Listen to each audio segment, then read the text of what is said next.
name tag if you don't have one. And then when you want to be recognized to speak during the meeting, just turn it up right. Like that. And that way you don't have to keep. You can listen to what other people are saying, and I can kind of better keep track of who's in queue. So that, and if that seems too dorky, which it is, we don't have to do it. It just is. Oh, and then the big trick is after we finish speaking, you remember to put it down.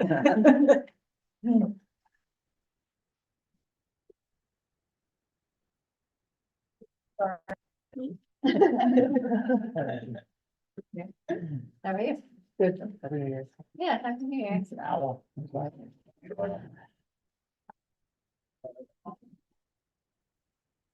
I also welcome anybody who can, if there's somebody on the Zoom who wants to speak and I don't notice it, that's. Feel free to say. Cool. I've been down to talk about everything. I'll take that opportunity. Yeah. We've all done it and it, you know, it's friendlier that way. It's just, like an jerk, but it's. Okay. Are we feeling ready to? Yeah, I think so. I have no idea. A lot of people. Yeah. 1, 2, 3, 4, 5, 6, 7, 8, 9. Yeah, I'm missing just a couple of folks. Is there anybody on Zoom? Let's see. We've got one attendee, but no panelists. That's getting started. Okay, we have a lot of new members here today, so I think normally I start the meeting with some introductory remarks, but I just wanted to go over the facilities real quick, just for people who might be new. The nearest bathrooms, or if you go out this door just to the left, there's a little hallway that you can go up. They are code. You do have to put in a code in order to use them. On that tack board up there, it says bathroom code 381. So that's a code if anybody needs to get in there. We will have a break at 6:45. So I always try to have a 5-minute break for us so that we can get up and move a little bit. And then there are snacks. ATC members and members of the public are able to grab a snack if they want to. And I think that's all of the main sort of stuff here. Emergency exits, follow the signs. There is one right here. So if for whatever reason we do have to leave the building, we can get out that way or going out the door and then just an exit there and over there. Thanks for that reminder. Okay. I'm going to get the meeting started. So I am the staff representative for this meeting. My name is Willow Hamilton. I'm usually the staff liaison for the ATC meetings. Occasionally a different staff member will cover for me, like the December meeting, for example. I have a few reminders and introductory words before we convene the meeting. So I want to begin by acknowledging that tonight's meeting is being held on Kalapuya Alihi, the traditional indigenous homelands of the Kalapuya people, who continue to make contributions in their communities here and across the land we now refer to as Oregon. The purpose of the Active Transportation Committee is to advise the City of Eugene's staff and community organizations and partners on the implementation of Eugene's pedestrian and bicycle strategic plan, to represent community and constituent interests in transportation planning decisions, and to provide feedback to staff on projects related to walking and bicycling. Eugene City staff will consider recommendations from the ATC along with input from other members of the public during the decision-making processes. Please keep in mind that tonight's meeting is being both recorded and live streamed on YouTube. So that means it can be viewed on the City of Eugene Transportation Planning YouTube channel, both right now and in the future. So all verbal and written commentary will be held in the public record. We're going to begin tonight's meeting with the 15-minute public comment period. The public comment period is an opportunity for individuals to speak to the Active Transportation Committee on transportation-related issues. Each person will have 3 minutes to speak. When it's your turn to speak, please give your name, city of residence, and if you live in Eugene, your ward or neighborhood. And we'll begin with those of us online. So let me just look and see if any attendees online. I know I need to see if I can, why it's not showing anything. Doesn't look like anyone online has raised their hand to give comment. So I think we can go to those of us here in person. I'll go grab this.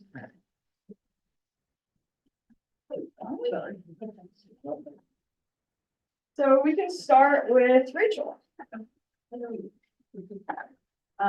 My name is Rachel Glazer. I live in Springfield, actually, and I'm here tonight because I just got a new job at the University of Oregon. I'm the active transportation coordinator in the transportation department. Some of you may know Josh Kaczynski. He is still with the department. He's the new transportation planner. So I'm filling in the role he was serving at the U of O. I'm really excited. This is my third day. And he wanted to be here tonight too, but unfortunately can't be. So going forward, or at least tonight, I would like to just listen and hear what's going on. I am also coincidentally, before I got this job, I applied to be on the VPAC in Springfield. So I'm also a voting member of that committee. And yep, so a volunteer citizen in terms of my role with VPAC. So I'm excited to see what's going on in Eugene. And I hope to be cross paths with you in terms of my role at U of O. Yeah, great. Thank you. Okay, thanks, Rachel. We're really excited to have you. The next person is Connie. Well, I think we all know what happened in the crosswalk with the mom and her child, so that I'm just bringing it up, but I have something that is of interest to anyone. This is from the New York Times opinion page. And it talked about what happens if a society loses the ability to walk without fear in a city. And it talks about the impact of scooters, etc., on safety on the streets, and then safety in the streets with very, very aggressive drivers. So I'll pass it around. I think you can access it probably. This is from Tuesday, in the New York Times opinion section. Thanks, Connie. Okay. I believe that's the end of our public comment period. Let me just double check one more time that none of the folks online were hoping to give public comment. Doesn't look like it, so we can close the public comment period and move on to the next agenda item. Okay, so it looks like, oh, next thing is, new member introductions. And it's actually, everyone will introduce themselves, because, you know, we're new to you if you're not, you know, we need to know each other. There's a lot of us, and we've only allocated like 20 minutes, so we don't have a whole lot of time. But I'd like to go around the room and just, if you can tell us your name, what neighborhood or part of town you live in, if you like, just briefly, you know, where you work or what your field is, that sort of thing. And if it's relevant, you know, family, what, you know, that kind of thing. And then identify one of the hardest places for you to reach by your active transportation mode of choice. So we have a volunteer to go first. Give us a question to think about. Why would you first now? I was just gonna mention real quick, since we're a hybrid meeting, most of us are here in person, but we do have a couple folks online. This little guy in the middle is our owl, and it works best if we speak kind of loudly. So when we speak quiet, it can be hard for the folks online to hear us. So this will be a great practice for everybody as we go around, use your public speaking voice. I missed you. Misty and Daniel, I think we'll grab everyone in the room and then we'll come to you for introductions at the end, if that works. Good evening, everybody. I'm Charlotte Young, like Charlotte's Web. I've worked on active transportation advocacy in Toronto and Chicago and now Eugene. And I would say one of the most irritating things for me about getting around beyond a vehicle is getting across 6th and 7th, even though there are crosswalks there. And there's no button to push if you're a pedestrian. And even if you get across, it's a short time. So if I were an even older lady, I might not make it. What was the next question? Oh, a little bit about what I do when I'm not sitting at this meeting. Well, I'm an avid contra dancer. And I work in the environmental field doing organizational change and work in collaboration. Thank you. Okay. And you live in Jefferson West Side. Oh, yeah, and I'm on Jefferson West Side. Oh, we could go this way, if that Yeah, works. that's fine. Okay, I'll introduce myself just because I'm here. So my name is Will Hamilton. I'm the staff liaison for this committee, but my position with the transportation planning team is the community engagement coordinator. So I do a lot of communications for all the different projects that happen in transportation planning. The most difficult place for me to access that I like generally want to go to is the like Oakway Center. I find that whole intersection just generally scary. So Awesome. yeah, as much as I'd love to go to Trader Joe's on my bike, I just generally don't see that happen. Thanks. Oh, gosh. Okay, I'm Josh Caraco. I live in Jefferson West Side also. I bike a lot, but I also walk and ride my skateboard. I biked more when I lived in South Eugene. Outside of this, I'm producing a show. It's gonna be at the Holt Center on February 2nd and 3rd. You should all buy tickets. It's really cool. More on that later. I'm wearing all the merch. But yeah, so hardest things to, I don't know, the first thing that came to my head mostly had to do, it was like a 6 and 7 type thing, just that I feel okay biking on Lincoln to go like north. And then, but if I've gone northwest at all, there's a gap there. You end up on like Lawrence, which is not ideal to get back coming south. And like I do it, but it's not really ideal at all. And then, yeah, anytime crossing 6th or 7th or 8th or any of those streets with or without a signal, but definitely without a signal, that's just impossible.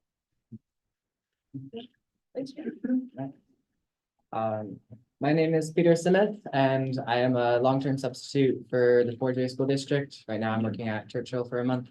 But I move around, so I have many different commutes, and I see a lot of different sides of the city, which is fun. I think. So I live in the far west neighborhood, which is just west of Jefferson West Side. It is, despite its name, not in the far west of Eugene. And I think the biggest thing in my region that frustrates me is Garfield. It's 5 lanes, no crosswalks in a lot of it. There's a lot of resources for homeless people there. And so there's a lot of people crossing the street there, and the cars do not stop. And I see people nearly get hit there all the time. So that really worries me. Or if I'm walking around my bike myself, that's a big concern. Yeah. Hi, everyone. I'm Jeremy Minahan. Let's see here. I live in Southeast Neighbors, South Eugene. Cycling's been a big part of my life since I was 5, and I do a lot of active transportation just around town nowadays, both cycling and walking. I got kids in the 4J school district, and so we walk to school every day. Jerry, can you speak a little more? Yeah, let's see what else. I also work at Lane Community College. That leads me to my next question, which is, I walk to Camas Ridge Elementary School every day with my son, and it's now relocated to Lincoln and 29th, and so I walk down 29th Avenue. And there's a lot of homeowners on 29th that and renters probably whose homeowners, landlords, whoever, don't maintain the vegetation on the sidewalks. And so I'm often having to step around vegetation, get blackberries stuck on my clothes, branches whacking my head or umbrella. So that's number one. And then I work at Lane Community College, and so that means I have to go from, the Amazon Park area up over 30th. And I used to do that regularly before I had kids, and then I had kids, and the sense of the value of my life increased incredibly, and so I stopped biking up 30th regularly. But I have the dream of someday that the city and county are going to work together and improve that corridor. And I know there's some things in the works there. So there you go. Nice to meet y'all. Welcome. Thanks, Jerry. Hi, everybody. I'm Lucy Moore, and I live in the West Eugene neighborhood. It's not far west, but it's west of that. And that's, I think, technically Churchill neighborhood. So I live really close to the Fern Ridge bike path. That was kind of on purpose because I like being able to bike into town easily. So I've worked with the Washington Area Bicycling Association, that's in DC. Before moving here, and also Silicon Valley Bike Coalition when I lived in Silicon Valley. And now I'm here and I work outside of active transportation. Volunteering, I work at the University of Oregon Foundation as an IT project manager. I also teach yoga and I volunteer as a bike mechanic at Shift. So you're a sticker there. Which is a really great shop and it's fun to learn things there. So my least favorite place to bike has already been taken, but it's also Garfield. When I'm heading down the Fern Ridge Path and I want to take a left onto Garfield, I was going to the bike church, which is like across 7th for a little while to work on a bike. And that was really challenging biking up Garfield. I did brave the street a couple times. But I think the cars thought I was crazy and so did everyone else walking on the sidewalk. So I just got on the sidewalk and I felt a little bit better, but yeah, that's a tough stretch to navigate on a bike. So I don't know what we can do. Hopefully something. Is that all the things? Thank you. Very good. Hi there, I'm Charlie Lowe. I'm here because of a real interest in transportation and particularly active transportation. My wife and I are active walkers and bikers around town, and I've had lots of concerns. I do have an academic background in planning, generally transportation planning some, and have worked in the field at times. And the most interesting part of that is for a long time, I lived up by Denali National Park in Alaska. And if you've ever been there and you've ridden a bike or walked or taken a bus in the park, I was probably involved with planning on one or more of those systems. So that's the most interesting thing about me. Locally, I've been better known for my work with the Emerald Valley Electric Vehicle Association, working on transportation electrification. And I had numerous thoughts about where my least favorite place to bike or walk might be. Elkway Center did immediately pop to mind, but I'm going to say Fox Hollow at night. I live up there, and while I love to bike, and my wife bikes that hill every night in the winter and in the dark. Tonight I ended up driving because I just didn't want to do it. So anyway. Why would you do that? There you go. I'm Mary Christensen, and this is my fourth year on BTC. And I live in the Amazon neighborhood. I'm a retired 4J teacher. I used to sub by bike all over the district too. And I think the last time our family, my husband and I owned a car was in 1997, before some people here were born, maybe. And then probably my most current least favorite place to bike or walk is in West Eugene, like around, 7th, 6th, 7th, 5th, all that area. I'm trying to do errands there recently as we're working on some things. And I like to ride my bike. I mean, the MX is great, but if you're running errands and need to go back and forth and carry things, I like to ride my cargo bike, but it's really unpleasant. It's just unpleasant and it feels unsafe, and it feels like a forgotten area of our city, honestly. Yeah. I'm Brad Albee. I'm the regional Safe Route to School coordinator for 4J, for Springfield, and for Bethel school districts. And I think the Bethel neighborhood, specifically the Bethel district office area, is my least favorite commute and ride around. Prior to coming up here, I've only been here since July. I was a teacher and principal in the Eureka City Schools system in Eureka, California. Hello, I'm McKenna Malachek. I live in the Santa Clara area. I am a transportation engineer, so transportation is my bread and butter. It's what I do all day, every day. But living north of Beltline, on kind of off of River Road is truly terrible. I've had many close calls trying to get to the West Bank bike path and going up north a little bit to some restaurants. And so that is kind of terrifying, especially if it's dark at all. I'm Angie. I'm a junior at the University of Oregon. So I'm studying transportation planning and I want to like go into that when I'm older, which is why I'm here, or when I'm older, like I'm a child, but but I'm very excited to be here. I live in the Harlow neighborhood, where all those like student apartments are, and follow up, that is my least favorite place to bike. I hate leaving my apartment complex and like turning out onto the street because there's no visibility. There's just a bunch of cars parked and people drive so fast. And then once you get out of there past MLK, you're on gravel unless you want to go all the way around Autzen. So it's not the most fun, and I usually end up taking the bus to campus or the 13 when I want to go places. But yeah, not the best. My name's Alan Hancock. I live in the South University neighborhood, been on the ATC a number of times over the years and been doing active transportation advocacy since I was about 14. This is kind of my, it's not my profession, but I seem to be doing it for life. And because I have a vision for a better world. And some of you may be familiar with a big 3-story orange house on Alder Street. I live in that house. It's called the Dumas Community. Never seen it before. It's pretty obvious. Anyway, you could ask me about that if you don't know.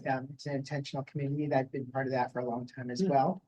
And I've had all this time to hear all the terrible places that people have a hard time riding and walking. Oh my gosh, you're like, I've been to all those places, I know. I would be remiss, however, if I didn't talk about the place that I always talk about, and you'll probably hear more about, I've been talking about for years, which is the connection at the end of the north end of Alder Street to get to the Ruth Bascom Riverfront Path. That navigation on the other side, the north side of Franklin Boulevard, around the old derelict motel and all that is a real problem, and it's something that people working on. I'm Sue Wallen, one of the co-chairs of the committee, along with Lucy. And between Alan and I, we probably have more years of bike advocacy in Eugene than you guys have years on the planet. But anyway, so I live in I'm a retired ICU nurse. I live in kind of downtownish area, Skinner Butte area. And yeah, my least favorite places are kind of already been taken. One of them is Trader Joe's. And the other actually was the Winco, but I have a closer Winco now, which still isn't easy to get to, but it's a lot easier. But the Winco out on Barger. Wow. It's a dare to get to. I don't even try to go to a lot of the places you've listed, like they didn't occur to me because I'm like, why would you even go there? Because they're all cheap. I guess it also speaks to how hard they are to get. It's like, I picked what I regularly have to do. Okay, we got Misty and Daniel. Oh, yes. Misty and Daniel, can one of you give us a mic check? So just like say a few little words just to see how our sound is. Hello, can you hear me? Yeah, perfect. I'll go first, I guess. Hi, I'm Misty Frost. And, you know, it's been kind of I lose track of time. So I've been at least a year on this committee. And I also am on the board of directors for River Road Community Organization for about 6 years now, and working with my neighbors for a very long time on making things safer along the River Road corridor and the bike path along the river. And it's a challenge. People want infrastructure and safe walking, biking, and some don't. They want to be able to use their big trucks and go quickly where they want to go. And so it is, yeah, it's a challenging conversation, and we're inching closer and closer to hopefully a safer and healthier community. But yes, it is terrifying alongside if you are a pedestrian or a bike user along River Road. And yeah, it terrifies me all the time to cross River Road as a pedestrian. I'm always very nervous when I have to do that. I wish there were more pedestrian crossings. So maybe that'll be a topic eventually. Thank you. And welcome newcomers. Hey, I'm Daniel Takamori. I work at a nonprofit. I grew up in Corvallis and lived in Albuquerque and Seattle for a number of years. I live on Polk in the Whitaker. Polk is probably the bane of my existence, particularly the stretch that I live on like 3rd. People drive like 40 miles an hour in the neighborhood, and I thought about just installing stop signs to get people to slow down.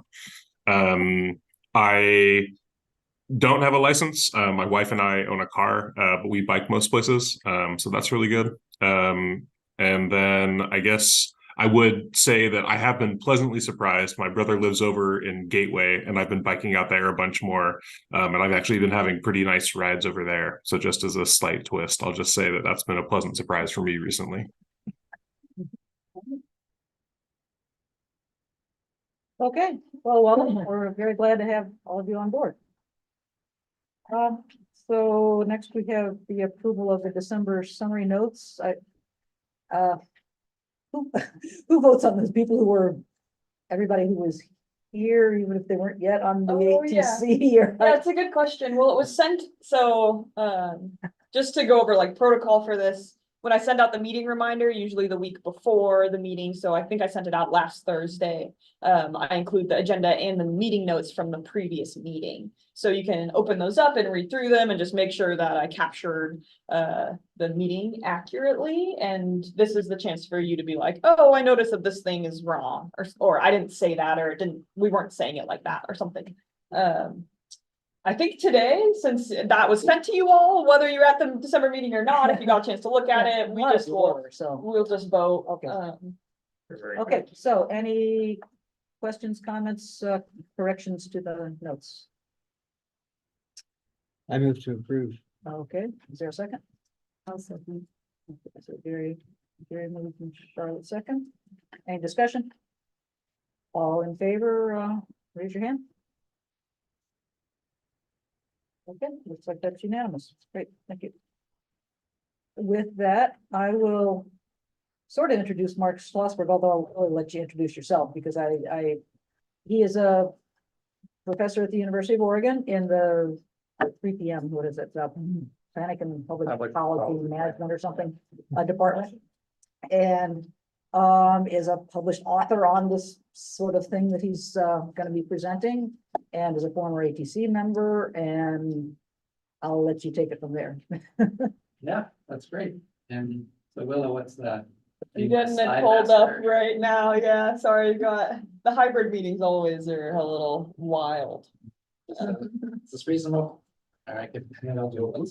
Yeah, I'm trying to figure out where I should. Okay. All right. Well, hi, everyone. Thanks for having me here. Again, Mark, I've been at the U of O since 2001. Rachel, welcome. I know, I want to talk to you later.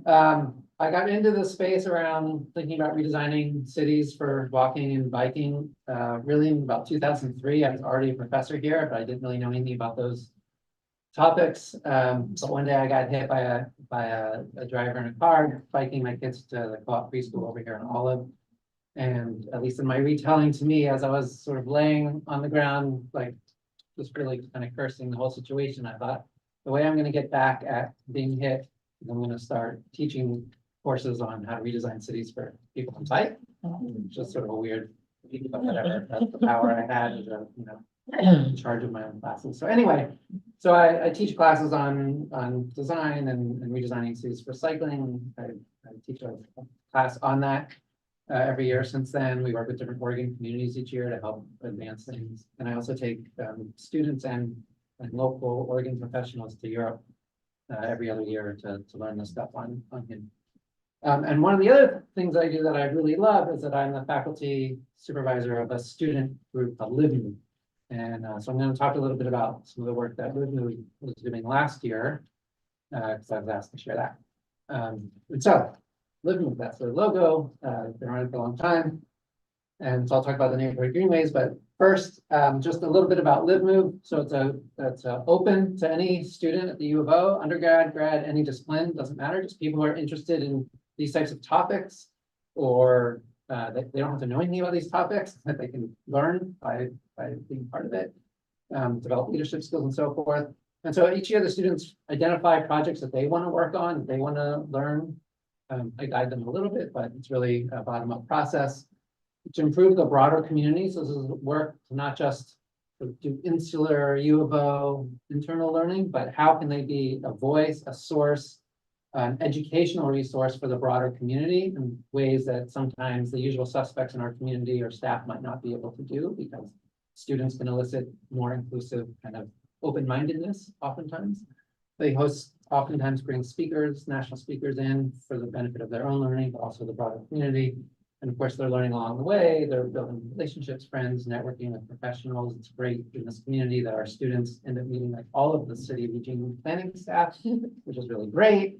And often leads to internships, being on the ATC, getting jobs with the city, whatever. And of course, we like to have fun, because it's, you know, the world is hard and let's have fun and trying to make it fun. All right, so that's that. So last year, there are two main projects that students worked on, and this is the only slide I'm doing on this one, but this is something that students can do that is really expensive for non-students to do. So students went out and basically measured the quality of sidewalks around Eugene. And they collected over 15,000 data points of actually like measuring the angle and observing and taking a picture of every instance that they could find of an inferior sidewalk. And that's just a data set that most cities, including this one, just doesn't have. It's really resource intensive, but now the city of Eugene has this data set to share. And so that's something that can go into the planning process here and think about all kinds of things about just sidewalk quality and what that means for our communities. Okay, so that was that. But here I'm mostly talking about neighborhood greenway project that the students did. And the reason why, Can we try turning the lights down? It's too dark. Yeah. Oh, it's better. Sorry, before I talk about neighborhood greenways, that last one was an interesting project, and then this is just one more, like, for all the new people here, the two-way cycle track on 13th between campus and downtown exists because a group of students in Live Move decided to research that corridor and wonder why, how students would get from the university back to downtown, that the 13th and all of apartments were being built. And so students, there was no way to bike to downtown from the university that was direct and safe and protected. And for a variety of reasons, it took the students taking the initiative, and they came up with a design, led a big public process, and then the public said, yeah, we really want that. And then staff was like, all right, that's what the public wants. Let's go find $2.5 million to do it. And now we put. So this is real work that students are engaging in and bringing their learning into practice. Okay, so last year, and then continuing a bit into this year, they're really focused on neighborhood greenways, retrofitting or making small tweaks to our quiet residential streets to improve them for all ages and abilities of people getting biking around town. So not like, what do we do with our big busy streets, but how can we continue the process that Eugene has started on our quiet residential streets and improve them in such a way that we can create a much more comprehensive network. And they were focusing on this because the city of Eugene invited a Dutch design team into town at the beginning of last fall to educate our community about how the Dutch do it and what could be translated over here. And the students were really inspired by some of the simple ideas that were presented, or things that seemed pretty simple, but kind of like light bulbs going off. And so they wanted to apply those more ubiquitously to Eugene and help the community visualize what might be possible with these Dutch design ideas that are applied. And so there are two main bits. Like, one is how to become streets, what were some of the design elements, and then also thinking about some of the street filtering. And I know many of you might know this stuff, and then some of you, maybe this is a little bit of a new orientation because there's a lot of new members here. Okay, then I'll go through each of these things. So one of the things that really actually also surprised me in my understanding, was just thinking about our residential streets and what we do with the parking lanes on our residential streets, right? So this is currently how our streets look, right? And so we have this big wide thing of asphalt that feels like, oh, this is all the street. Right, even though there's, in theory, parking lanes on the side, and in many of our residential areas, there's not a lot of cars, if any, parked there. And so the design's like, wow, that's wide and straight, and that's, you go fast when you do it, it's safe to do so. This whole thing is a car around, and then we have our pedestrian area, you know, sidewalk and a little buffer between them, okay, and then.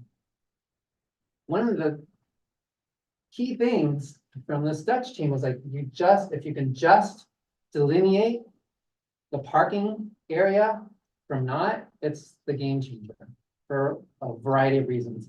This isn't a great design or changing anything, but all of a sudden it can take this space and can think of that as an extension of the pedestrian realm rather than as the car realm, right? You get to play in this space potentially. We get to play in the space in a little bit of drives away.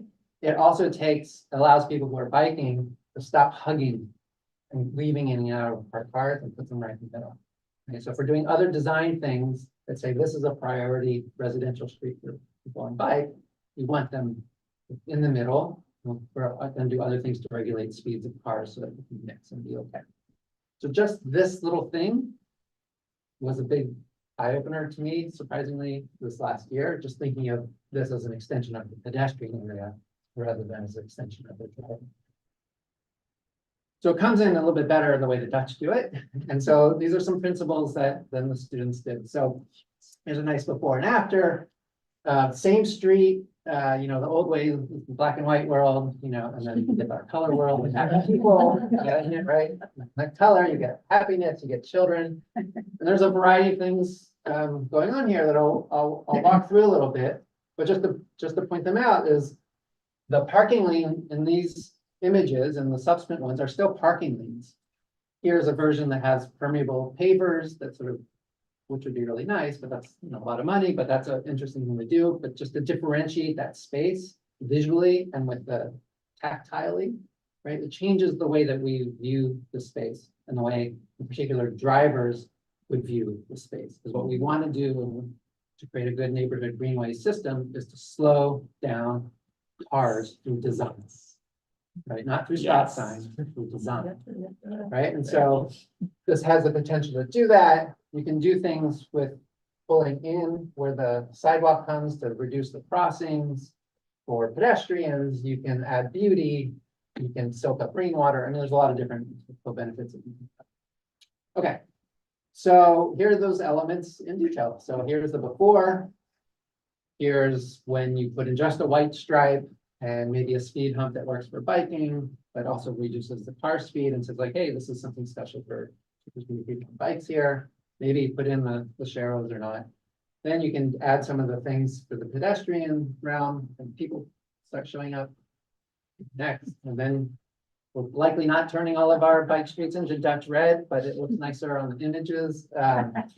But we could think of things like this. And even if we didn't mess with that, just the white stripe allows our community to think like, huh, this is a whole blank canvas for chalk art with our kids and hopscotch and parklets or benches or all kinds of other things that we might want to reclaim the public realm, especially for many of our blocks where all the houses that are there have driveways and garages and don't need ubiquitous parking on both sides, right? That public space could actually put into better public use and have some spillover effects of adding friction to the road and slowing vehicles down. The students were also interested in thinking about the islands that we sometimes have in some of our residential intersections here, but also thinking about them in ways that we could add nice signage that both create place and identity and also advertises like, hey, this is a neighborhood greenway. Let's make it a little more explicit. Right now in Eugene, we have these little tiny itsy bitsy neighborhood greenway signs on the top of poles that no one can see and doesn't really serve a purpose. And here's a way to say like, hey, you are in the X neighborhood, the far west neighborhood, with its logo and et cetera. So this could be a branding that could happen throughout. And the students really wanted to take park service design. So anyway, there's lots of opportunities with that. Next. And then you get this beautiful thing with, like, happy people and children. And unaccompanied children going around, which is what we want. Like, don't we want a city where 8-year-olds feel empowered to go wherever they want safely and the parents feel safe with them? Yes. Yes, we do. Okay. So that's the sort of the internal, like, block type of things that they were focused on. And they created a bunch of those, I'll show a few more, but they created a bunch of these renderings for streets all across the city. And then they're also interested in thinking about the networks, right? It doesn't matter if you're only on a couple blocks, like, we want to get to where we want to go. And eventually you're gonna have to cross some streets. And so rethinking, utilizing or building on this, these types of things to create what in the transportation world called a better system of street filtering, where you basically break the grid for driving, but maintain the grid for walking and biking. Right? So driving becomes a little bit more indirect, or you can prioritize certain roads for nice driving, and the rest of them can be for really nice walking. Excuse me, and Biking. that's the concept of filtering then? Yeah, that's Okay. yeah, and it gets, so like rate just like popped up in the last like year or two. I didn't even really know what it was a couple years ago. Yeah.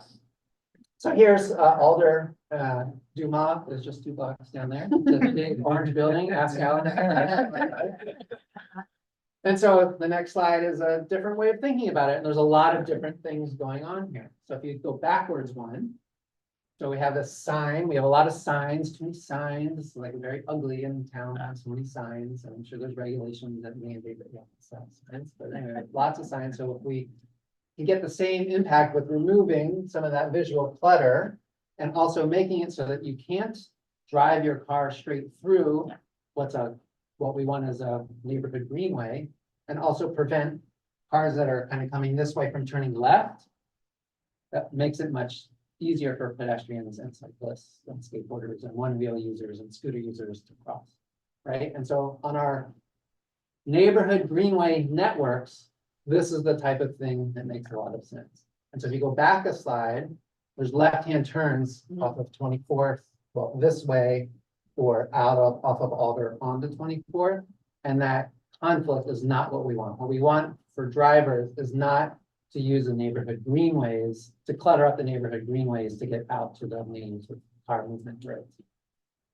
That intersection also just needs a light signal for cyclists. Needs what? A light signal for cyclists. No, you don't need a light signal from here with this. No. No, but you can still, but there's other designs. I mean, the students also took this, if you know what 24th Alder is. There's traffic going left and right there. Well, the students, yes, yeah. But this, you can skinny, you can have design cues, there's a lot of different things. Without the left-hand turn, it helps a little bit. Yeah, there are traffics, there's cars going both ways. The students actually, everywhere to the east, have just re-put this into the neighborhood grid and got taken out of the minor collector or whatever, so it sort of comes here. But anyway, that's a separate. Oh, I see what conversation. you're saying. You could stop in the middle there. Oh, as a cyclist, yeah, you stop here. Yeah. So, Okay. and that's a key rule for, especially for new people. You can cross any street 1 lane at a time. On foot or on bike. As soon as you have to do 2 lanes, that's when it's problematic. So 1 lane at a time. Yeah, I mean, it's ideal if you could just like go with lane, but 1 lane at a time is possible, especially because people driving can slow down and let 1 lane cross. Like we can negotiate that as humans in a way that you can't get to. And you can add some beauty. The students made a variety of design ideas. That one's with a sign on the left of the student neighborhood, but they experiment with like putting words here on a plant or whatever it might be, like this is a neighborhood greenway, or here's some directional signs. Okay, next.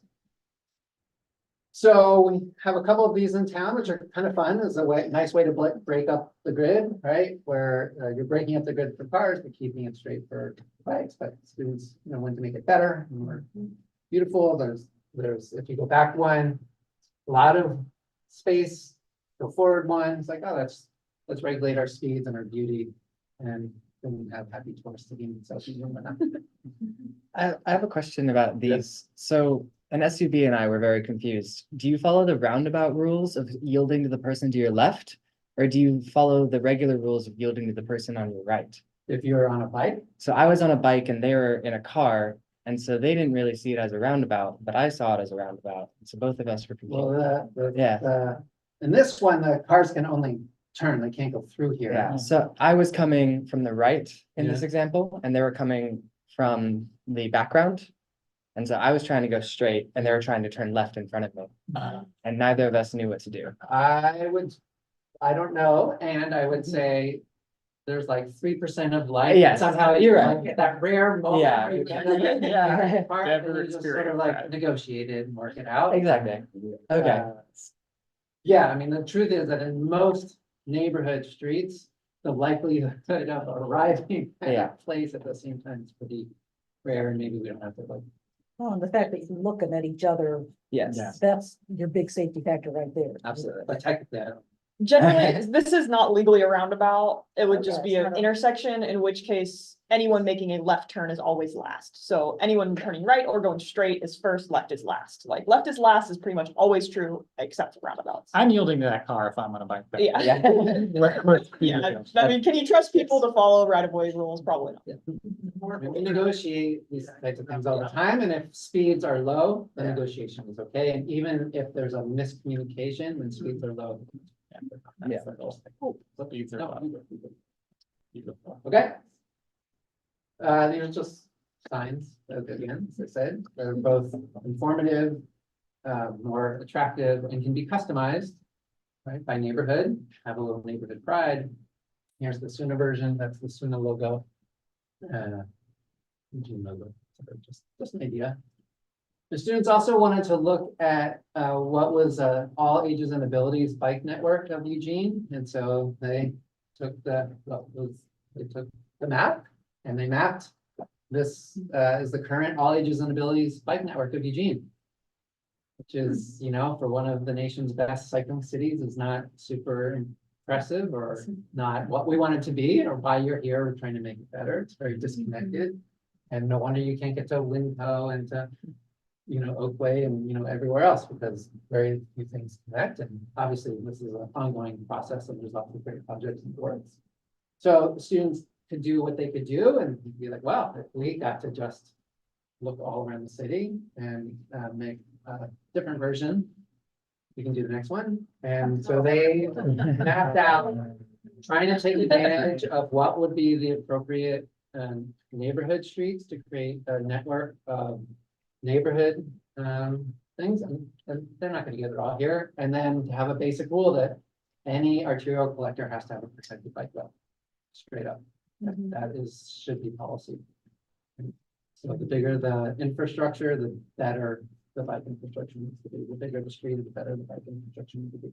That's all. You know, this was just a fun opportunity and exercise to do that.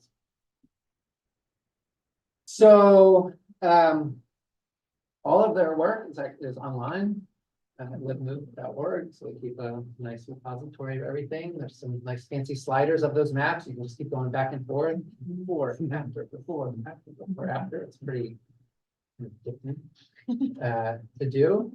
I think the next slide I have. Oh, so then there's a couple recommendations, and I have a slide on what they're focusing on this year. And I'm happy to answer any questions or share anything. So just some recommendations that came out of that exercise of what students were doing this year. Again, they did a lot of Photoshop rendering of a lot of different streets around town. So we have a lot of those things. They hosted a big public event on campus at the end of May, which was really great. So I don't know, there's like 40, 50 posters of the work, and public was invited in. And so we have all those as well. They're really nice. It was a really fun event. But some of the basic things that came out of it, just as some guidance as you're thinking about things happening in the city, that white line that differentiates the parking lane from the non-parking lane is really important. And the Dutch team just couldn't say that enough. Like they were really on that one. And of course, that's just paint versus, you know, many of the permeable pavers and like that. So that could be a sort of an easy win. To really start focusing on filtering, right, to breaking the grid for cars. Because that then reduces car volume in some of these residential streets that we want to prioritize for neighborhoods anyways. And almost without doing anything else, it just increases the accessibility. Like, if you almost eliminate all cars on a residential road, it's almost by default, like easy for all disabilities to use, even without any other infrastructure. And then if we really want to signify the key neighborhood green routes with sort of bike friendly speed humps are the last thing that you can do to just ensure that that car speeds are slow. Because otherwise we want to get rid of stop signs on the bikeways, but we don't want those then to become really fast. Losing for those. And then my last recommendation is, this is the one that I get to say as a tenured academic, which is, especially for the new people here, the planning staff are great. They know all this stuff. They know how to redesign our city so that we can have Dutch level, 30–50% of trips in the city by bike. Like, they know, and they're not the problem. The engineering staff, sorry. I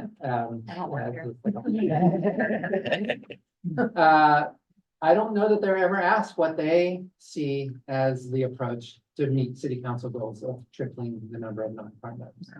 They tend to be a no, and I don't think that they're ever put in the position to actually come up with a solution. I think planning staff do a lot, and they're always having to, in a sense, is tiptoe and strategize on how to present things so that they can maybe accepted by the engineering staff, and it's totally unacceptable. Right? Engineers solve problems, they don't create policy. And so it's just something for, I think, that we see to think about. And Chris Henry, I've never named a name like that in a public forum. He's a problem. I mean, he came to the public event and, it's a totally inappropriate response to what was being presented. And I've known him for a long time. I don't dislike him as a human. The sense is that he and engineering are really in the way of trying to get this stuff to go forward. So just be aware of that situation. This isn't something that you're going to hear from your staff liaison. It's not appropriate to talk about your colleagues. Real quick for us new and ignorant, what position is Chris Henry in? He's engineering. Chief engineer. Chief engineer. No, he's not the head of engineering. He's the lead traffic engineer. Jennifer Willer is the head of engineering. Traffic. He's concerned with cars. Yeah, I mean, which is how they're trained and how there's a lot of reasons for it, but it's not acceptable in 2024. But the Dutch people are concerned with cars, they can even that's Yeah, what traffic. they're planners concerned do. with making Yeah. them drive slower, which is what I love about this presentation. So some of the things that the students are working on this year, and we're solidifying this tomorrow afternoon meeting, is they're focused on looking at some opportunities to do some tactical urbanism, which is making small tweaks to the urban environment, maybe with permission, maybe without, to try to make things better. There's some thinking about maybe making some do-it-yourself street humming kits to try to narrow the streets visually, but giving some tools to residents with chalk and how to measure and do things again, maybe with forgiveness. Focusing on a group of students has a pretty big geography, like just in the West Eugene neighborhood area, of trying to game out some street filtering. So if you reduce the grid for cars in certain ways, what might that do? And how do you access into the neighborhood and out of the neighborhood in certain ways? So we're gonna come up with a street filtering plan for that, which is super fun. We have a transit discussion group, a bunch of students who are just interested in transit. So they get together every week and talk transit. They're gonna do a book group with that. And then there's some big transportation event that Live Move and probably the city and Best and some other local organizations are in the initial stages of thinking about what type of event do we want to have in our community. And Live Move students would be a big part of making that happen as well. That's great. So our stuff. I think that's the last slide. I mean, there's probably a slide after this of like, thank you. So yeah. So anyway, that's a little bit of Live Move. There's a lot of really interested students that are, totally into this stuff and really want to learn, to meet other people and to help contribute, to the broader community as just part of their being on the planet, part of their education. A few of them here. Anyways, that's that. So thank you for serving on this committee. It's a important work. I know it takes, time out of your lives, especially in the evening when it's old meeting night. So thank you for that. And thank you for asking me to be here. Yeah, so, thanks, Mike. Yeah. Thank you. Yeah, you're great. Yeah, we're doing well. So any questions, comments, suggestions? Cool. No, you just turn it up right, so, yeah. I'll get everybody trained. Charlie. Sure, so, one concept you mentioned, putting protected bikeways on arterials is different than the rest of the presentation about neighborhood greenways. It had more to do with establishing a connectivity. But I mean, I'm curious if, you have a decent alternative to the arterial. I think of the Hilliard, Patterson, Alder Street, you have Hilliard and Patterson, it's, major thoroughfares. Right next to them is Alder Street, which is a neighborhood green, I think the best one in the city for having been, designed for that. Is that a sufficient response? Like, I would never bike on Hilliard and Patterson as long as Alder is there. And I see other opportunities around the city where you just have an alternative, completely alternative bicycle. Yeah. Route. Or, I am a both and type of person here. Like, we would never say, we don't say cars can go on that road, but they can't go on that road. So that's my approach. And I think Patterson was actually a fantastic example. This is the one that gets to me. I mean, Patterson was one mile in length. It starts on its north side at a big high-rise student housing complex on the other side of Franklin. Goes next to a dorm for the U of O. And a bunch of other destinations that people go to, and eventually it goes right next to a high school, the YMCA, the old YMCA, University Family Housing, a high school, and terminates at the new YMCA. So all those destinations and origins on that road, and Alder doesn't serve any of those people coming or going. And so for me, Alder's great. I mean, I live near Dumont, the big orange building on Alder. And so Alder is my love it. And I go to a lot of places on Patterson, and I really want to be able to bike on Patterson. And right now, we are saying like, well, we'll park cars on Patterson on the public road instead of having to take the bike. So yeah, it's okay to have some streets that are like, we're going to make these streets really kick ass for people driving so that they really want to be there.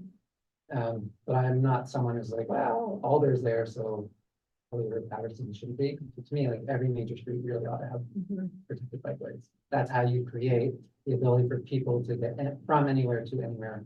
Which is sort of what we want. Equity and access. But it's a fair question, and we're not going to do all of it all at once. yes, But as a principle, I think it's really important to keep that in mind. I think in terms of resource, I mean, it takes a lot to build It a takes a- good bikeway, and when there are other routes available. I don't know, I'm asking everyone this, so. Yeah. Actually, I do have an interesting thought on that though, because we had a perfect example at the very beginning of the slideshow that really could be added is we actually have a way better way than 13th to get to campus, and it's 12th. I would bike on 12th over 13th, even with the protected bike lane any day. But I was still happy when they put in the protected bike lane because it was still better than the alternative. But I was a student at the university and I go there still sometimes, and I will bike on 12th. Still, I would love it to be repaved. It's way better than 13. It's great to have choices in there. Yeah, sometimes 12 feels great. You can chill out, and sometimes 13, if and when the lights get synchronized for biking speed, will be sweet. You can just- I was just gonna say, I remember one of the things that the Dutch folks said that impressed me was that one of the ways they sold their plan was to make driving really good where it was. In other words, they tried to get cars to in our case, to 6th and 7th, and they can sail down that. So they don't need these other streets, the same sort of thing, or get them out the Beltline, get them to where, get them to the periphery. and they can drive smoothly and safely and not have to worry about bikes on the road and people walking. I don't know the 6th and 7th. People die on 6th and Yeah, I was 7th more gonna than say, anywhere else in this city. Yeah, and 6th or 7th, I think, I guess I've sort of given up on 6th and 7th, but, and, yeah.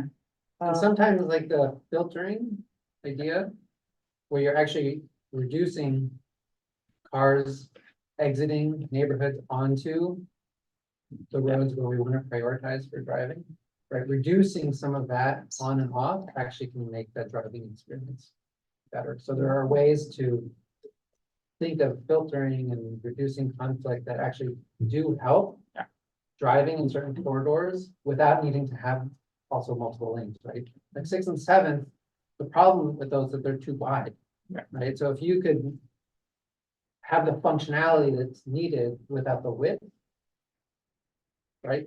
That might be. On Charlotte, because I see it.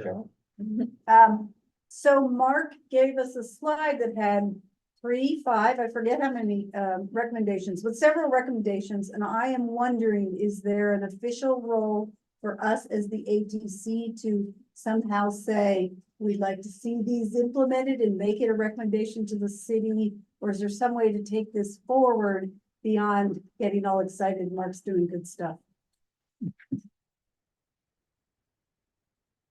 And partly that's a process question to you.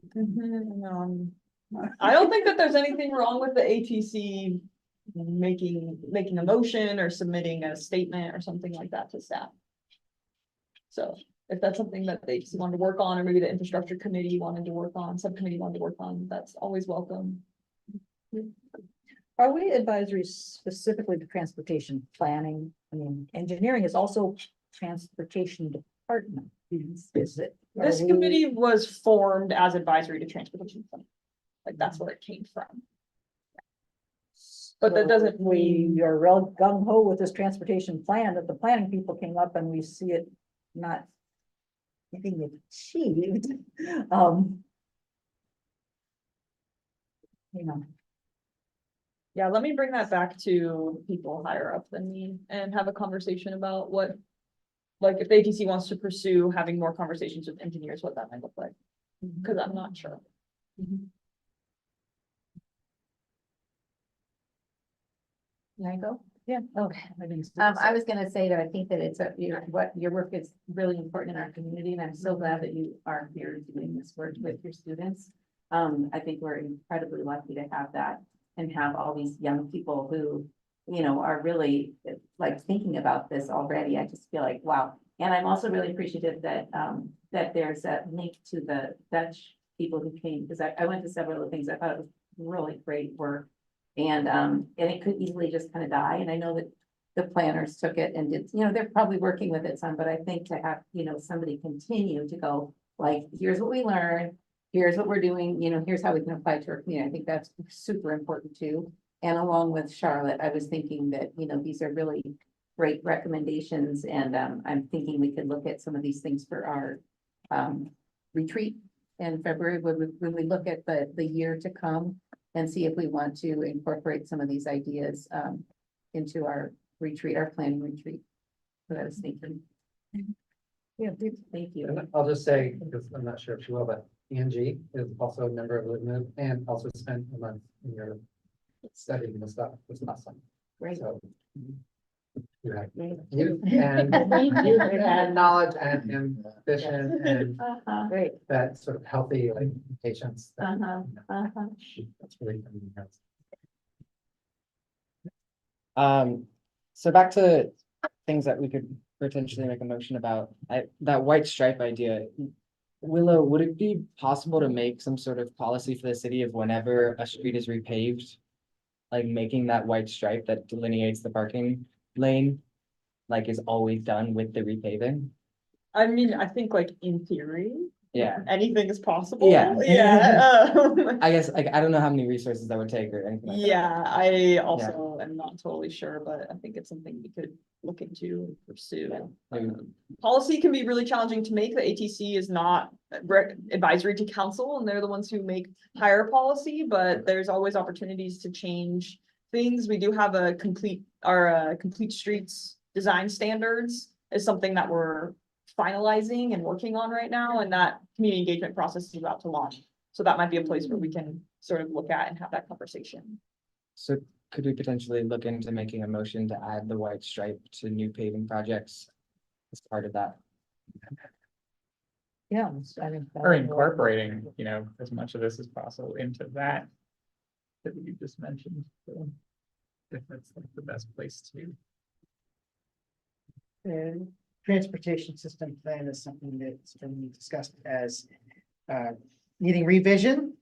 It's been in practice for what, 7 years, something like that?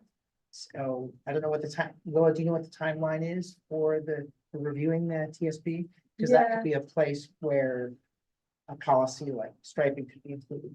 I think that the Transportation System Plan, or TSP, which is our common acronym for it, I think we're starting our like full update in 2026, and I think the deadline is 2029. Oh. So That's still a while. yeah, it's in planning terms, 2026 is like right around the corner. So. Oh, I wanted to add that I really enjoyed your presentation and I'm really excited now. Like, oh, that's a great idea. Such a wealth of knowledge from the students. I think it's really going to be beneficial and like to hear more from what happens with that, with the ideas in that organization. I also really like the idea of filtering, especially the streets that have like, you know, cars can't go through here, only bicycles can. Which essentially just turns the street into a cul-de-sac. So I would think that people living on that street would be in favor of that, because it would calm their street so much. And I'm curious how, because I know on a lot of the projects from the bond measure, there are like greenway projects that are going to be happening, but are there any filtering initiatives, or how can we maybe turn like a greenway project into a filtering recommendation? So I think that could be really nice for the city. Yeah, so that's what I'm curious about. How do those filtering concepts get implemented? Because I see some of them in the Jefferson West Side neighborhood a lot, but I don't really see them outside of that in like the Whitaker. So it must have been a period of time when that was really popular.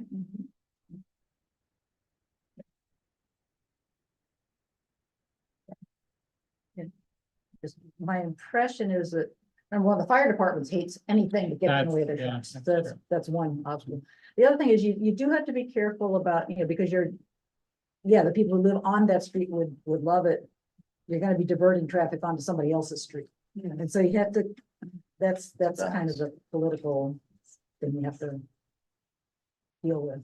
Can it be done? Sure. I too wonder, why did this seem like the thing to do back whenever Broadway and some of those streets were put in, and then not. And I'm not sure about that. I think they've fallen out of favor among the Chris Andrews. Well, I guess, I don't know. Remember, there's almost no car volume on most residential streets. So the traffic diversion, it's minimal. It's almost, it's almost a non-issue. I mean, it's an issue that will get brought up, but the reality is it's really practically a non-issue. I'll just say, historically, those diversions were installed in the 1970s. And at the time, that was cutting edge. The idea of restricting car traffic onto a street was not done hardly anywhere in the entire country. And now it's not common, but at least it's acceptable. So I think, you know, we are not the ones who know the people who did that, but I should be thankful that people 40 years ago or more, they knew what they were doing. It's like it's retro, so it's cool now. Yeah, retro.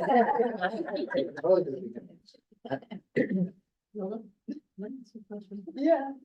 So I was trying to remember, and somebody else from the Dutch groups, how did they deal with either police or fire access on restricted streets? Because that's, you know, we just sort of hit upon it, but that's a real problem in terms of design, you know, so I don't remember how, if someone asked the judge about it. Yeah, they talked it definitely came up, because it always comes up. Okay. Yeah, the response was, you actually, with the emergency services needs to get everywhere, but they don't need to use every street to get there.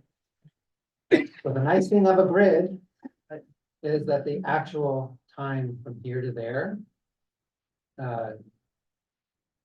it like isn't a big, doesn't have to be a big impact. And I know we're talking like sometimes like seconds and minutes, right? You know, that will also get brought up as sort of a scary tactic, but their attitude was, look, especially if we improve certain roads, so they're actually really quicker to drive on, and where you penetrate into the neighborhood to get to the specific house.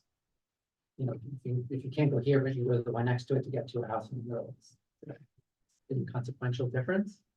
And then some of the designs, like the little flat thing where we had our conflict, you can actually drive over.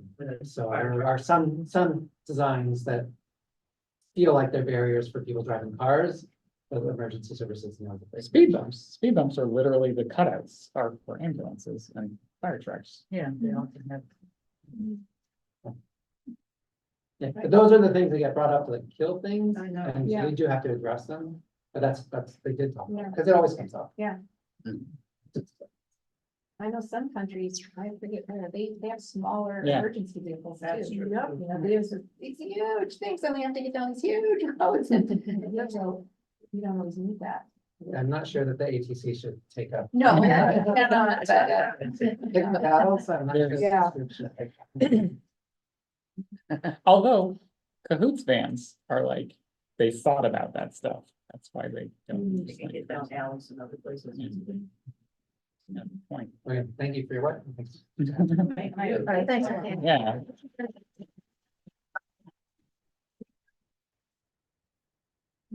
Okay, we're actually a few minutes early, we've got a break, for, 5 minutes-ish.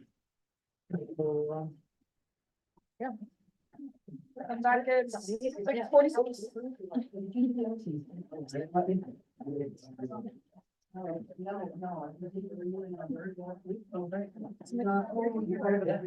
Yeah.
When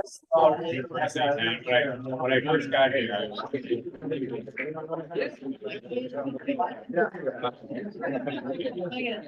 Not even like at the library.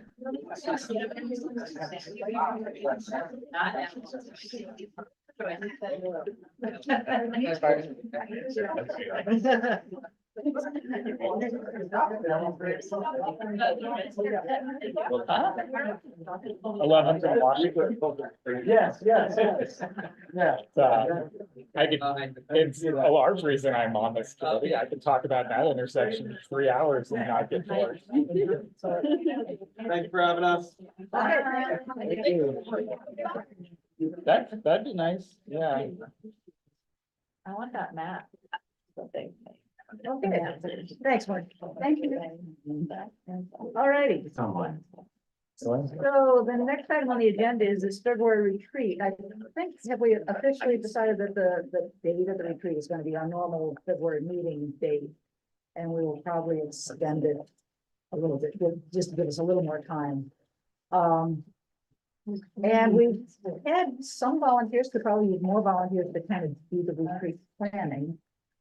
Which I think was, Charlotte was gonna help. Lucy, were you on that? I can help. Help planning, Mary. But we kind of wanted to touch base on what exactly do we want out of the retreat? So February 8th. Is that the day that we've been held? If that's. Yeah, so last year we held the retreat during the February meeting time, which the purpose of that was so you kind of already have it blocked off on your calendar because you're planning to be here. Normally our meeting is from 5:30 to 7:30, and I think we did like 5:15 to 8. Just to give the retreat a little bit more time so it doesn't feel quite like a meeting where we're like trying to hit all these points. There's a little bit looser timeline. A couple folks had to show up a little bit late to the retreat. A couple folks had to leave a little bit early. That's totally fine. It does take the place of our February meeting, meaning we don't have like an official meeting agenda and it's not open to the public. It's a time for the ATC to sort of figure out what they want to do for the year. You know, talk about subcommittee groups, talk about goals, review some of the things transportation planning has coming up. So that's just a quick overview of what it was like last year, but it can be anything we want it to be. And it's also a good chance to get to know one another a little bit, so you can, you know, be interacting with the people that you're now on the committee with.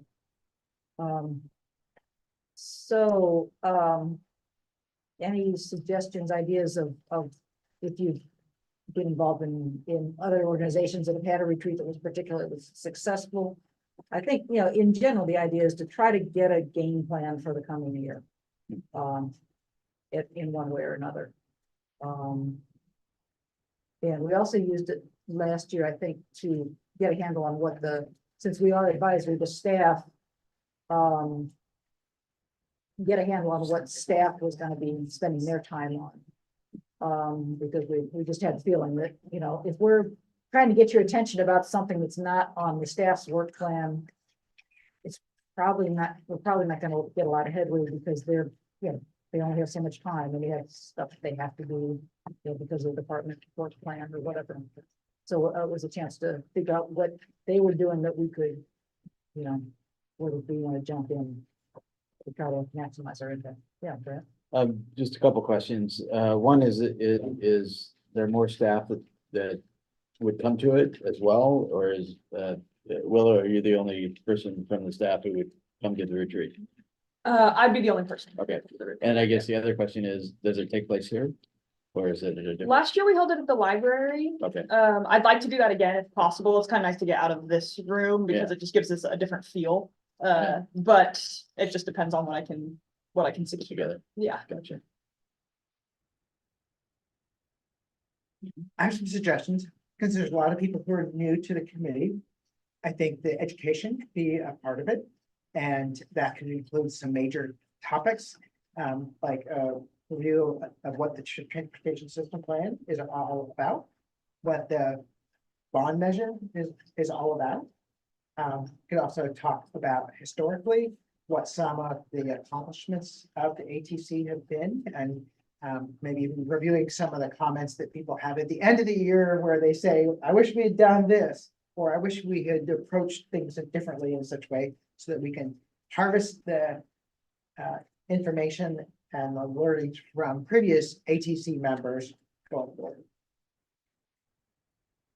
So that might require some preparation, some people who are maybe stepping up and saying, which I could probably do some of those things. Being able to say, here's a little presentation about this. I liked some of the activities we did last year. I'm sorry. I enjoyed some of the activities that we did last year, were like in the beginning of the meeting. I don't know who organized those, but. We did some Was it Charlotte, icebreakers or and, was it yeah. Sue, and I can't remember who planned, Sue and I, and Willow. I think the three of us maybe last year. Because you were a brand new person, but you still helped. Sorry, thank you. You were brand new, but you still helped. Thank you. Yeah. Lucy, when you say the activities that we did last year, do you mean that like intro activity with the Pictionary? Or do you Yeah. mean the like posters around the room where Both you, of those. both of those? Yeah. Okay. So just like the active portion Yeah, like of the them, active okay. portion. Not, it wasn't just sitting around and talking, we were like moving around. Yeah, active participation. Games. Yeah. Yeah, sure. I'd also say that, last year I felt, sort of rushed with the get acquainted piece and still don't necessarily feel like I have as much connection and rapport with the folks who've been here for a while. So I would want that to be an explicit part of our session, is to not shortchange that. You know, maybe there's a icebreaker that's connected to transportation things in addition to the Pictionary, or whatever else we might decide to do. I've got a whole list of possibilities. If we want to look at that.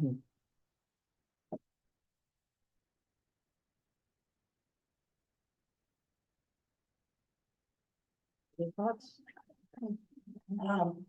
In the orientation, Willa, did you describe the different roles, different staff members take the transportation planning? Like each member of the staff and what they do. Yeah. Yeah, You I did that. did, but Okay. it's pretty quick. Mhm. It could also be a good refresher for the folks who have sat on the committee for a year or more to just go over that again. Also, Yeah. We, Sue put together a really good document last year that had a lot of background information that I don't know if the new members, Willa, did they have? Yeah, that would be really good to get your hands on, because it's got all the things in it. I think it's really, really good. And so in terms of education, I agree, but some of that can happen ahead of time, like via this document. So I think the planning committee can think about how much time we want to spend on education, which I think is really important. And, you know, you got to balance it, but you also don't want to shortchange like planning, you know, what we're going to do. So I'm thinking if we can, have new members, especially, and old members as appropriate, read some of this, you know, material that gives a lot of background, that would be really great. And I have other thoughts, but we can leave to the plan. Yeah. Meeting, yeah. I'd love to get any of those plans. yeah, I think that document you made was specifically like orienting people to the local transportation realm. So it was like a lot of the different organizations in town that work on stuff, a lot of the acronyms that are used, and like what's happening here, which I think is really helpful. So I'll track Yeah, that. it's on our Google Drive. We do Okay. have this Google Drive thing, which Mary and I, who were probably the least tech savvy in the group, have limped along trying to get it to work. But if there's somebody who is good at that sort of thing and could make it more usable, that would be great. But it is on there. Okay. And I can give you guys access to it. Yeah, just invite you to. Okay, gonna. You should be able to do that. You hit the Do the share entire- button. Yeah, do the whole drive, or You'll I have- have to do it document by document. No, you do the share button on the master folder. Okay. So if you want to reach out to me, I can help you with all the drive stuff. I figured there had to be somebody here.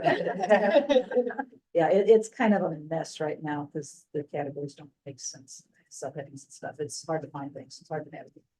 But anyway, that document is there. I can certainly share that document in particular with all of you. That's a Yeah, good it'd be good. place to start. Mhm. Um,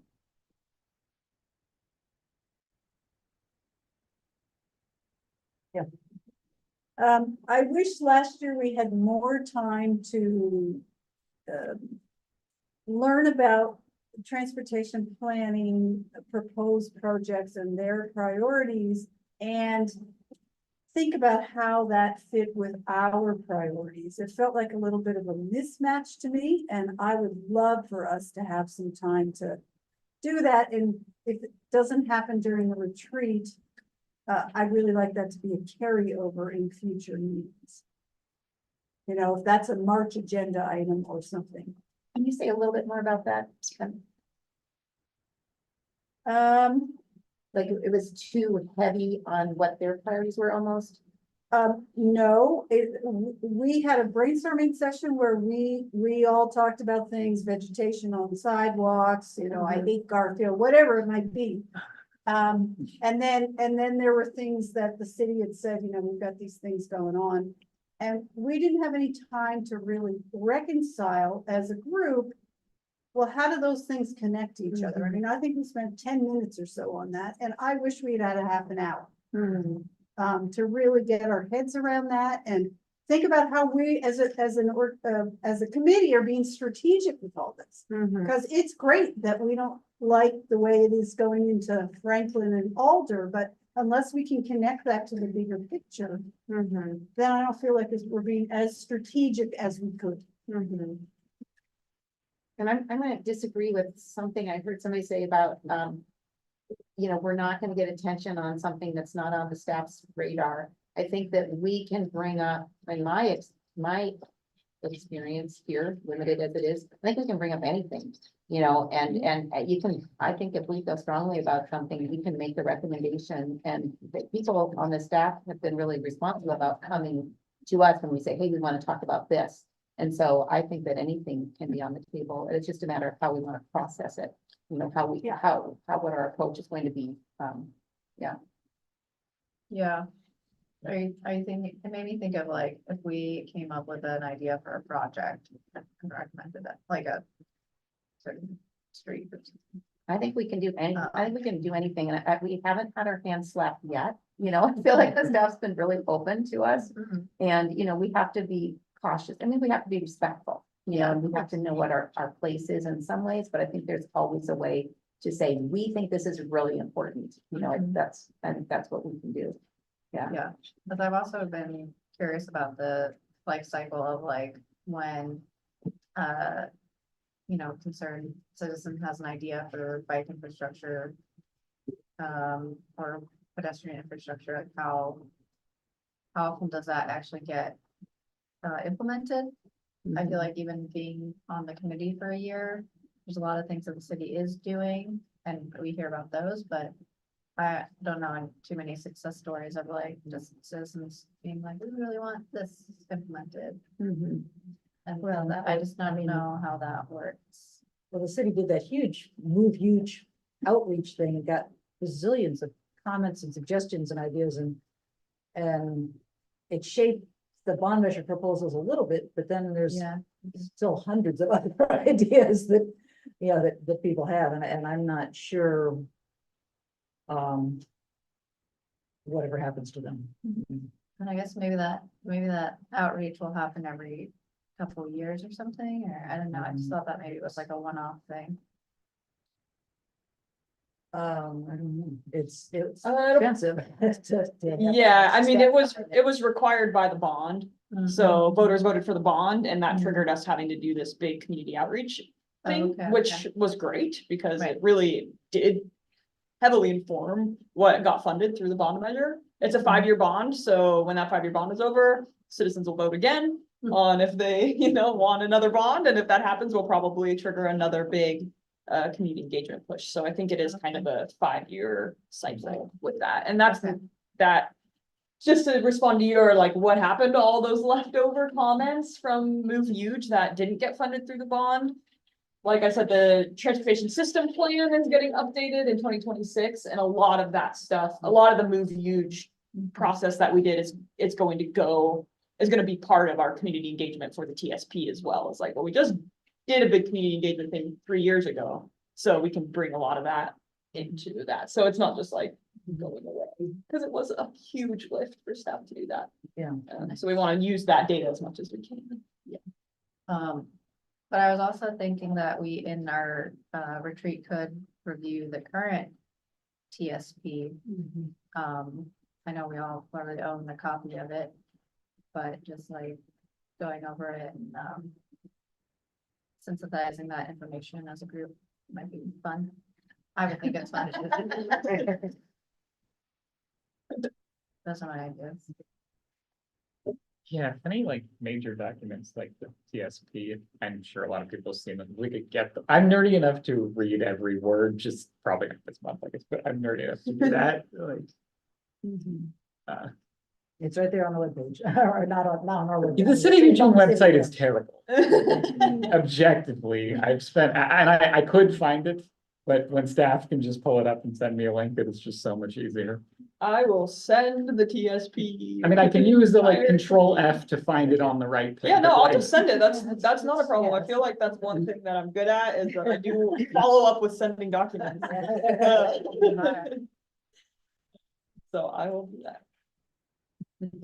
Yeah, it kind of goes along with this discussion and I think supporting what is being said, but I mean, I would like to, as part of this, come to an understanding of over the next year, what the city would like our advice on. Is that, I don't really, in the whole process of getting onto this committee and the orientation, whatever, in the end, I mean, I came with my own agendas, we probably all do, but I know we're really here to advise the city and there must be particular things coming up that they're really hoping to have us weigh in on.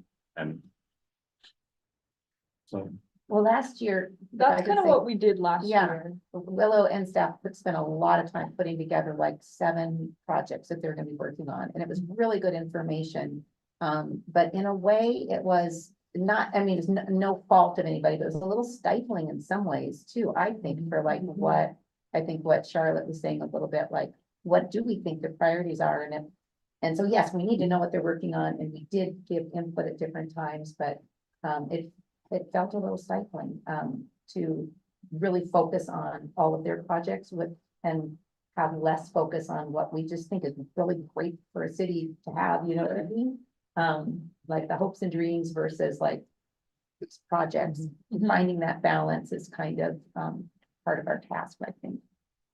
Yeah, I think last retreat, it was a little heavy on what the city's Yeah. working on. And I wonder if this year we could try scaling that back a little bit. I'm not gonna be able to create that document like I did No, last year. but if So I think staff- that could be okay. If staff has Yeah. their top 3, we definitely want to know that, like, we're gonna need your input on these things, we definitely, Yeah. want to know those things, yeah. Yeah. But as far as like digging deep, into really covering all the projects, I'm not sure we need to go that deep. Yeah. I agree. I think it went a Yeah. little too deep last Yeah. year. So see if we can find that sweet spot Yeah. this year. Cause yeah, there are gonna be some things that it's gonna be, like Charlie said, like really clear, like we've got Yeah. this, and this, and we're gonna be coming to the ATC and asking for feedback. And then there's other things where the ATC can say, this is a priority for us. Right. And there's that kind of cross. Right. Well, and the other thing I would like to end up with, because we're gonna talk a little bit in subcommittees tonight, but I don't know if we've ever really landed on exactly what subcommittees were the best ones to have and how to make them be doing things that people want to get engaged in working on. So we have 2 that have not, finished their work, but are these the 2 that, that people really want to put their time and energy into, or do we need a different, different strategy? So you're saying that's another. Well, I think, yeah, I mean, because unless we can hammer it out tonight, but, because the fact is, there's most of the real work of the ATC typically is done by the subcommittees, because, when we have everybody here in a short period of time, we can approve things, but we can't create things really, So I think we really, it's difficult to not have, we really kind of need working subcommittees.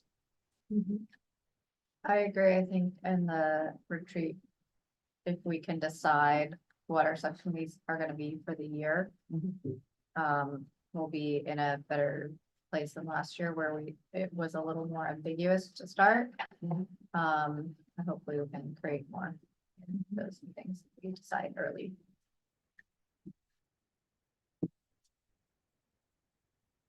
Okay, so is there anyone else who wants to be involved in planning the retreat or?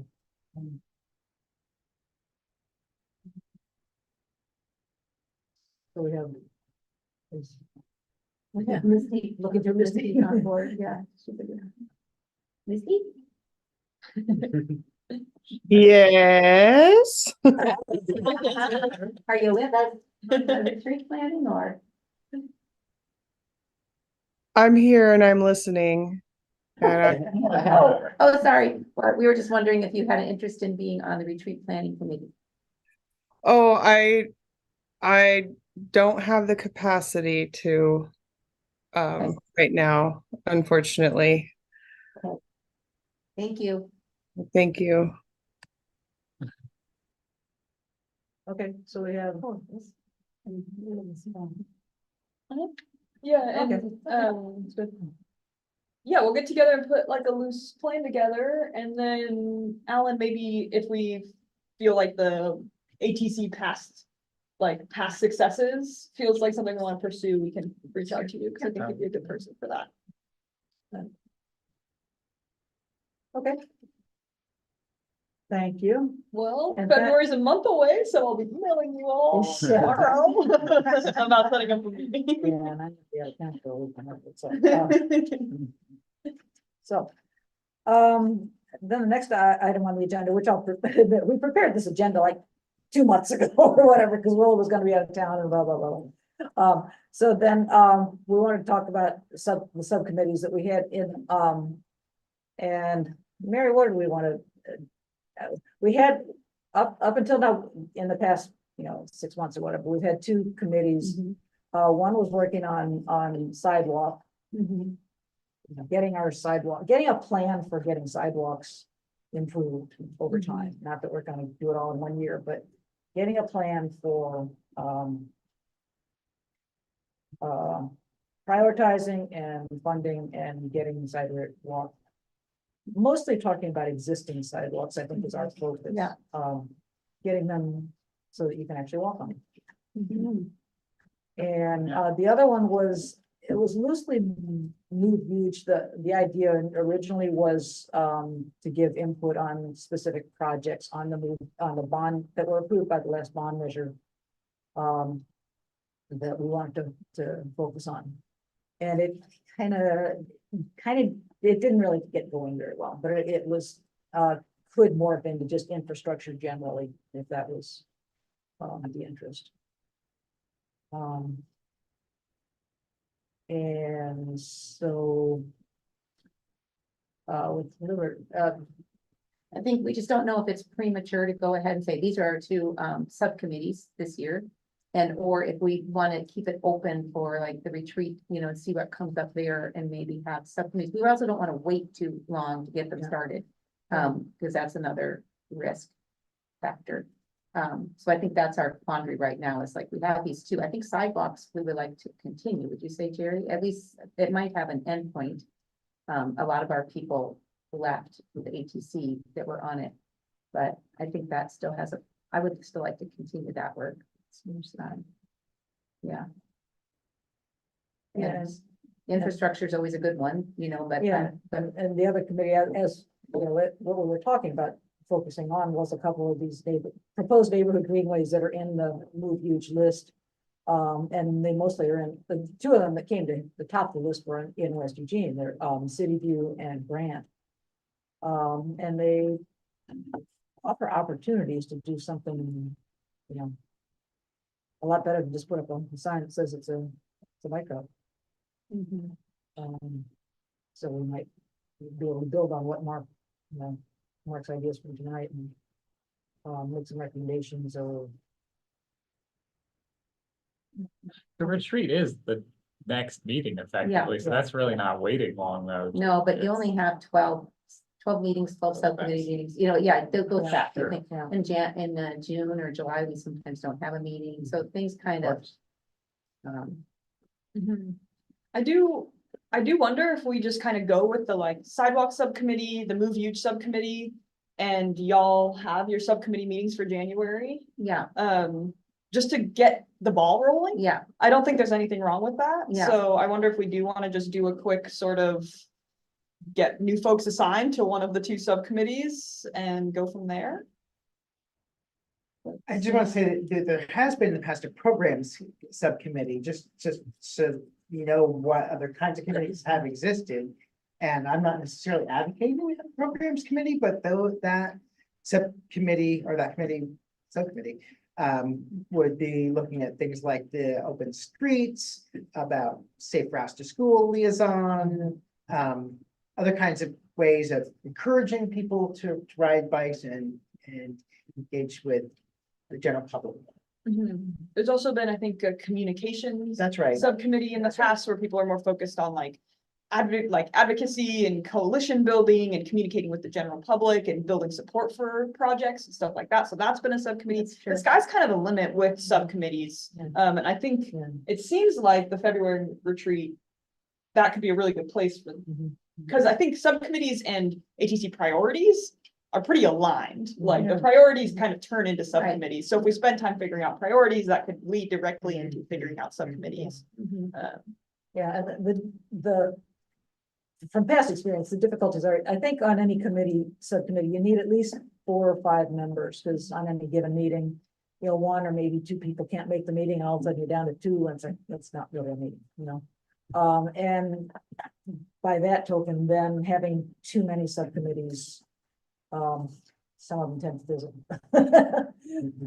2 to 3 is, yeah, I think 3 is the maximum. Yeah, I don't think we can go more than 3. And I think last year we decided 2 was about all that we could realistically get people engaged in, but you know, we could do 3 and give it a try if that's the interest.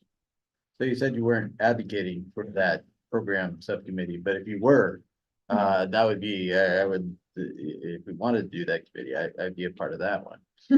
But that being said, maybe for the purpose of tonight, we just stick with the normal 2 that we've had so far and just until the February retreat, and Yeah. rethink that.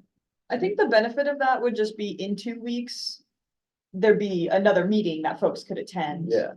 Just to get familiar with that process of setting up a subcommittee meeting, getting together and talking about where the project is at, that kind of thing. I think just getting that started is really useful. And then at the February retreat, if we decide to totally switch up the subcommittees, no harm done. At least that process has been started. That would kind of be my inclination. I'd certainly be in favor of the 2 committee format, particularly if the infrastructure one or move EUG one or whatever was focused on the neighborhood greenway projects, which be my particular interest in that committee. And I'll go ahead and put my name on both subcommittees. So. Ooh, yay, Charlie. Yeah. yeah, I think that's a good idea. Okay, yeah, so how do we, like they just show of hands or go Do to? we have time to break into them now so we can come up with a meeting date, or is it? We are we could out- try. I don't know how many, otherwise all we had is info share, and I don't know how much, we have. One of the things was, we scooters, which I was wishing is there not an was issue, a- right? So I think I was sort of brainstorming about this earlier. I think the easiest thing to do would be for folks who are on the infrastructure move huge subcommittee, go to one side of the room, and then folks who are on the sidewalk committee go to the other side of the room. Yeah. And then the new folks can kind of filter to the one they're most interested in. And then we can kind of see, like, does that look relatively even? Do we have a volunteer who maybe wants to go to the less even one? And if you have time, you're welcome to do both. I mean, working people probably don't have time, I'm guessing. But us retired folks, hey, we got lots of time. I think it would be fair to say you don't have to commit, I mean, you know, pick one for this month, but then after February, I think Yeah. people can reshuffle, yeah. And I think that's pretty much always the case. Like, if Yeah. you're in a subcommittee and you decide you want to do the other one, like, there's never any harm done with that. Right. Yeah. And then will we get the Franklin Boulevard update and High Street update and scooter update at some point? The ones that are on the agenda. Yeah. Yeah, I think if we could do this in the next 5 minutes, and then that would give me maybe 10-ish minutes to just talk about some of the updates. Sounds good. Okay, so why don't we have the move huge infrastructure sort of people over at this end and Mary about Sidewalk that. and That last time, there was. Sidewalk. So like, Yeah. what's the option? Charlie, you mentioned you want to be on both. Because the Go either way. Southeast Neighbors Transportation. I really would find something to do on either. But see, this is weird though, because last month, everyone was in sidewalks. No, this is sidewalks. Nobody was in sidewalks. Everybody wanted to do infrastructure. No, last month, everyone was inside, and then Peter and I went to join infrastructure because sidewalks was full. I think a lot of people left. Yeah, because everyone left. Yeah, because all those people who were here last month who are no longer on the committee. Yeah, oh, good. But I could do either. Okay, that'd be and that's- great, and, Josh. If I you're know- open to either go over there for Well, this 'cause there's- round. yeah. and- Yeah. Very curious about it outside. Okay, so I think, Well, I think we're done. Highest in the, figure out whatever you call it, the convenience. And so I think we just wanna, pick a date that we can meet, and we had been meeting virtual meeting first, was just more flexible for people who are working and everything for the community. It's nice to meet in person because you get to know each other a little better, but it's might be more realistic to do. The last 4 months and said. What, that's fine, that's right, virtual is kind of, yeah. Are you guys okay with virtual for like? And then. Instead of, okay. I think we'll do virtual. Does anybody have a? I don't know, are people interested We could set up- in person? Again. Oh, you can, okay. So I think what we did Thursdays last time. That's great. I think we did it like on the Thursday. I think we picked the Thursday after this meeting. Possibly it could be either next Thursday or the one. What looks good. Following 2 weeks from today. Let's see. I think we've been meeting at. Sorry, that's- That would work. Yeah. I We do 500. very much less much more flexible schedule after the first weekend of February, but. Yeah. And after that, I'm pretty like. My life, but until then, I'm not. You can't come in really. Wanting to commit to things, although next Thursday actually. Yeah. would- But and the 25th is a definite no. Okay. It's not a definite now, it's virtual, it's just unlikely, but I wouldn't plan around this. Okay. How's it? I forgot your name. Just It's not a send out a definite- notice that, what's your, like you do, like, just send that. Like every Thursday. So. So what could work? I mean, it will work. Space in the library. Sue usually comes to this one Yeah. too. It sounds like Charlie will, so. It's the right kind of thing. So let's go, let's try for the First, first let me fifth then. Yeah, so we might be able to make it, definitely can make it, but not the other one. It's, yeah, we think we did, I think we did something. Yeah, I can. There's tables and like for Yeah, I can. chairs. And it's just, and Yeah, it it's should on- take to about an hour. You know, we try Oh, to we make sure. we make those shorter, yeah. I can, I've got something about that. Yeah. February. So that works for you? 9:54 per. 9:54 per. Okay, yeah, that's I would, I don't know, I'll try and make Yeah, it. it's basically. I- Yeah, that's. Really? And they also So sell. Jerry can set that up. And they're open. Everyone's kidding. Okay, times, but like. Oh, yeah. So we're actually not I was doing also the. thinking of that. Yeah, they're open to it. Usually, but I just feel like there's like an artist out of town who's speaking very well, who I might wanna get dinner, like. just to get settled. Yeah. Yeah, we have to think about that first. So I can send out some. Yeah. That will give you some background and some of the things that we've already done. And, They're on. it's helpful if we have Willow send us. Yeah, it's, I think you can find them on. there, it's not like BCC. Yeah, just a review of what we did last year. Yeah. And that's great. There's all that.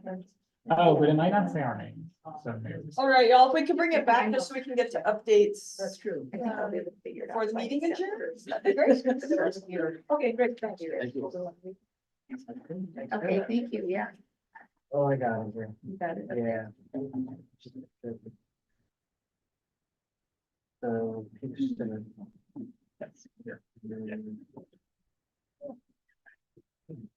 What is this? school name? I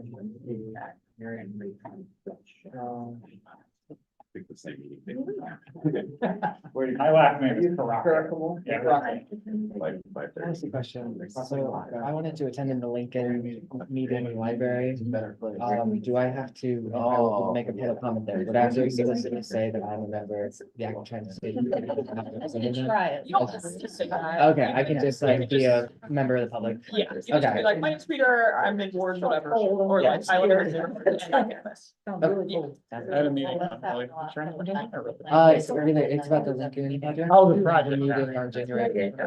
I know, I think I. Yeah, yeah. It's a new year.